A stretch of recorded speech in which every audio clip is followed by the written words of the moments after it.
আজকে সকালে প্রচণ্ড কুয়াশা, এর মধ্যে খেজুরের রস খাওয়ার জন্য বের হলাম। সকালে এত ঠান্ডার মধ্যে খেজুরের রস খাওয়া কত যে মজা। গ্রামের দিকে ছুটলাম বাইক নিয়ে রস খাওয়ার জন্য। শেষ পর্যন্ত খেজুরের গাছের তলে গিয়ে লোকটিকে গাছে তুলে দিলাম রস পাড়ার জন্য।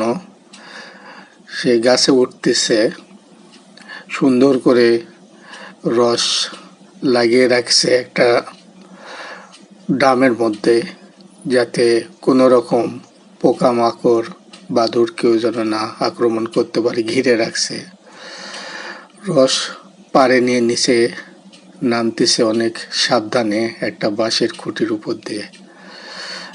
এই আজকে টাটকা খেজুর রস খাবো সেই আশায় বাসা থেকে বের হয়েছিলাম। যাই হোক, রস এখন পাতিলে ঢালা হচ্ছে। এখান থেকে একটু খাইয়ে দেখবো কেমন লাগে। যাক, আলহামদুলিল্লাহ, খেজুরের রস অনেক সুন্দর।